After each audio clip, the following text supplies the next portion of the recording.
திமுக முப்பெரும் விழா தொடங்க இருப்பதை ஒட்டி அந்த விழா அரங்கிற்கு முதலமைச்சரும் திமுக தலைவருமான மு.க. ஸ்டாலின் அங்க பட்டாசுகள் முழங்க பலூன்கள் பறக்க அங்கு ஆயிரக்கணக்கான தொண்டர்கள் அவர்களுக்கு வரவேற்பு அளிக்க முதலமைச்சர் திமுக தலைவர் மு.க. ஸ்டாலின் அந்த விழா மேடைக்கு வரக்கூடிய அந்த காட்சியை தான் பார்த்துக் கொண்டிருக்கிறோம். தமிழ்நாட்டை தலைகுனிய விடமாட்டோம் என்ற முழக்கத்தோடு திமுக தலைவர் மு.க. ஸ்டாலின் திமுகவின் இந்த முப்பெரும் விழா மேடைக்கு அவர் திறந்த வெளி வாகனத்தில் அந்த மேடைக்கு வரும் காட்சியை பார்த்துக் கொண்டிருக்கிறோம். பட்டாசுகள் மற்றும் மேலதாளங்கள் முழங்க அங்கு பிரம்மாண்ட உற்சாக வரவேற்பு திமுக தலைவர் மு.க. ஸ்டாலினுக்கு வழங்கப்பட்டுக் கொண்டிருக்கிறது. மேடைக்கு அருகில் தற்போது முதலமைச்சர் மு.க. ஸ்டாலினின் வாகனம் சென்று கொண்டிருக்கக்கூடிய நிலையில் அங்கு மாநாட்டு திரளில் கரூர் திருச்சி தேசிய நெடுஞ்சாலையில் கோடாங்கிப்பட்டியில் பல்லாயிரக்கணக்கானோர் குவிந்துள்ள இந்த முப்பெரும் விழாவின் முத்திரை சொல்லாக தமிழ்நாட்டை தலைகுனிய விடமாட்டோம் என்பதே இந்த முப்பெரும் விழாவின் முழக்கமாக இருக்க வேண்டும் என்ற வேண்டுகோளையும் முதலமைச்சர் மு.க. ஸ்டாலின் இந்த திமுக முப்பெரும் விழாவின் வேண்டுகோளாக தமிழ்நாட்டை தலைகுனிய விடமாட்டோம் என்ற முழக்கத்தோடு இந்த முப்பெரும் விழாவை தொடங்குவோம், சபதம் ஏற்போம் என்று அவர் ஏற்கனவே திமுக தொண்டர்களுக்கு அழைப்பு கொடுத்திருந்தார். முப்பெரும் விழா மாநாடு திராவிட இயக்க வரலாற்றில் மிகவும் முக்கியத்துவம் வாய்ந்ததாக கருதப்படுகிறது. ஏனென்றால் திமுக கட்சி என்று உருவாக்கப்பட்ட தினம், தந்தை பெரியார் பிறந்த தினம், அண்ணா பிறந்த தினம் அனைத்தும் செப்டம்பர் மாதம் வருவதையொட்டி இன்று அந்த முப்பெரும் விழாவானது பல ஆண்டுகளாக தொடர்ச்சியாக நடைபெற்று வருகிறது. இன்று நடைபெறும் இந்த திமுக முப்பெரும் விழாவிலும் அண்ணா விருது, கலைஞர் விருது, பாவேந்தர் விருது, பேராசிரியர் விருது, ஸ்டாலின் விருது உள்ளிட்ட விருதுகள் வழங்கப்பட இருக்கின்றன. கரூரில் கோடாங்கிப்பட்டியில் நடைபெறும் இந்த முப்பெரும் விழா நிகழ்ச்சிக்காக முதலமைச்சர் மு.க. ஸ்டாலின் மேடைக்கு இன்னும் சில நிமிடங்களில் வருகை தர இருக்கிறார். அதற்காக அவர் விழா மேடைக்கு வருகை தருவதற்காக அந்த வாகனத்திலேயே மாநாட்டு அரங்கிற்கு அவர் வந்த காட்சியையும் அவருக்கு சிறப்பான உற்சாக வரவேற்பு வழங்கப்பட்ட அந்த காட்சிகளையும் பார்த்தோம். இன்னும் சில நிமிடங்களில் முதலமைச்சர் மு.க. ஸ்டாலின் மேடையில் வந்தவுடன் அங்கு திமுகவின் பொதுச் செயலாளர் துரைமுருகன் தலைமையில் முப்பெரும் விழா நிகழ்ச்சிகள் தொடங்க இருக்கின்றன.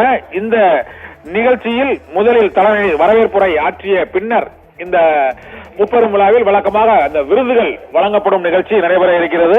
இந்த விருதுகள் வழங்கப்படும் நிகழ்ச்சியில் தந்தை பெரியார் விருது இந்த முறை கனிமொழி எம்பிக்கும், அண்ணா விருது பாளையங்கோட்டை நகர்மன்ற முன்னாள் தலைவர் சுப்ப சீதாராமனுக்கும், கலைஞர் விருது நூற்றாண்டு கண்ட திமுகவின் தொண்டர் சோமா ராமச்சந்திரனுக்கும், பாவேந்தர் பாரதிதாசன் விருது குளித்தலை சிவராமன் அவர்களுக்கும், மறைந்த குளித்தலை சிவராமன் அவர்களுக்கும் இந்த விருது வழங்கப்படுகிறது. இந்த மாநாட்டின் முக்கிய உள்ளடக்க தலைப்பாக முதலமைச்சர் மு.க. ஸ்டாலின் தெரிவித்திருப்பது தமிழகத்தை தலைகுனிய விடமாட்டோம் என்பதே இந்த மாநாட்டு முப்பெரும் விழாவின் சபதமாக இருக்கும் என்ற அழைப்பையும் அவர் ஏற்கனவே விடுத்திருந்தார். விழா மேடைக்கு இப்போது முதலமைச்சர் மு.க. ஸ்டாலின் வரக்கூடிய அந்த காட்சிகளை தான் இப்போது பார்த்துக் கொண்டிருக்கிறோம். 6 பேருக்கு இந்த விருது வழங்கப்படுகிறது. 2026 சட்டமன்ற தேர்தலுக்கு முன்னதாக நடைபெறக்கூடிய இந்த திமுகவின் முப்பெரும் விழா என்பது அரசியல் ரீதியாக மிகுந்த முக்கியத்துவம் வாய்ந்ததாக கருதப்படுகிறது. ஏனென்றால் கூட்டணி கட்சிகளோடு இந்த திமுக முப்பெரும் விழாவில் கூட்டணி கட்சிகளுக்கு எத்தகைய அழைப்பை முதலமைச்சர் மு.க. ஸ்டாலின் விடுக்கப் போகிறார், சட்டமன்ற தேர்தலை எதிர்கொள்ள என்னென்ன வியூகங்களை அமைக்கப் போகிறார் என்பது உள்ளிட்ட பல்வேறு அறிவிப்புகளை முதலமைச்சர் மு.க. ஸ்டாலின் இந்த முப்பெரும் விழாவில் அறிவிப்பார் என எதிர்பார்க்கப்படுகிறது. மேலும் இந்த ஆண்டு முதல் முரசொலி அறக்கட்டளை சார்பாக முரசொலி செல்வம் விருது ஒவ்வொரு ஆண்டும் வழங்கப்படும் என திமுக தலைவர் மு.க. ஸ்டாலின் அதை அறிவித்திருக்கிறார். அதன்படி இந்த ஆண்டு முதல் விருதாக முரசொலி செல்வம் விருது மூத்த பத்திரிகையாளர் பன்னீர்செல்வனுக்கு வழங்கப்படுகிறது. வழக்கம் போல மற்ற முப்பெரும் விழாக்களில் அண்ணா விருது, கலைஞர் விருது, பாவேந்தர் பாரதிதாசன் விருது, பேராசிரியர் விருது, மு.க. ஸ்டாலின் விருது உள்ளிட்ட விருதுகள் வழங்கப்படும்.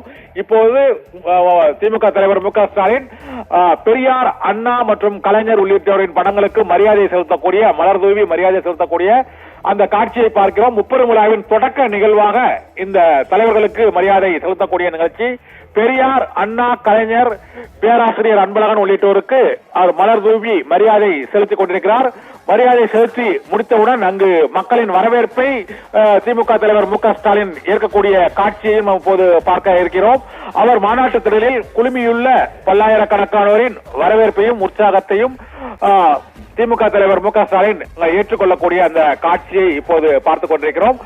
மாநாட்டின் முதல் நிகழ்வாக திமுகவின் முன்னோடி தலைவர்களான தந்தை பெரியார் மற்றும் அண்ணா, கலைஞர், பேராசிரியர் அன்பழகன் ஆகியோருக்கு அவர் மலர் தூவி மரியாதை செலுத்தி இப்பொழுது இந்த விருது வாங்க மேடையில் இருக்கக்கூடிய அனைவருக்கும் அவர் தற்போது வாழ்த்துக்களை தெரிவிக்கக்கூடிய காட்சியையும் அந்த பாவேந்தர் பேராசிரியர் விருது பெறக்கூடிய அந்த முன்னாள் கொறடா மருதூர் ராமலிங்கம் மற்றும் மு க ஸ்டாலின் விருது பெறும் கோவை மாவட்ட முன்னாள் அமைச்சர் பொங்கலூர் பழனிசாமி உள்ளிட்டோரும் மேடையில் அமைந்திருக்கிறார்கள். அவர்களுக்கு முதலமைச்சர் வாழ்த்து தெரிவித்து முப்பெரும் விழா மேடையின் முன் கூடியுள்ள அங்கு பல்லாயிரக்கணக்கான தொண்டர்களுக்கு கையசைத்து அவர்களுடைய வாழ்த்துக்களை ஏற்கக்கூடிய காட்சியும் அவர்களுக்கு வணக்கம் தெரிவிக்கக்கூடிய அந்த காட்சியை தான் இப்போது நான் பார்த்துக் கொண்டிருக்கிறோம்.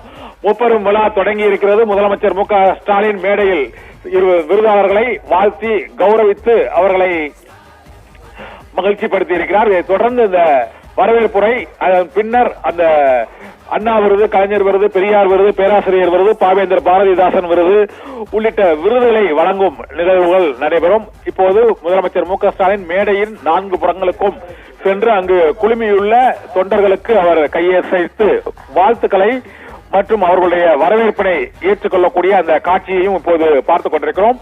திமுகவின் இந்த கரூர் முப்பெரும் விழாவானது 2026 தேர்தலில் திமுக எடுத்து வைக்கக்கூடிய அந்த முழக்கம், சபதம் மற்றும் கூட்டணி கட்சிகளுக்கான அழைப்பு, திமுக தொண்டர்களுக்கான அழைப்பு, அந்த தேர்தல் வெற்றிக்கான தொகுதிகளின் முழக்கம் உள்ளிட்டவையும் அவர் இன்னும் சற்று நேரத்தில் அவருடைய உரையில், முப்பெரும் விழா உரையில் பல்வேறு அறிவிப்புகளையும் பல்வேறு சூழ்நிலைகள், சபதங்களையும் அவர் அறிவிப்பார் என எதிர்பார்க்கப்படுகிறது. இந்த மாநாட்டில் தமிழ்நாட்டை தலைகுனிய விடமாட்டோம் என்ற செல்ஃபி பாயிண்ட் மற்றும் அந்த முழக்கத்தை முன்னிறுத்தியே இந்த திமுகவின் முப்பெரும் விழா மாநாடு இந்த ஆண்டு நடைபெறும் என்று கூறினார். இந்த விருது பெறக்கூடிய 6 பேரையும் திமுக தலைவர் மு க ஸ்டாலின் அவர்களுக்கு வாழ்த்தை தெரிவித்த அந்த காட்சியையும் இப்போது நாம் பார்த்துக் கொண்டிருக்கிறோம்.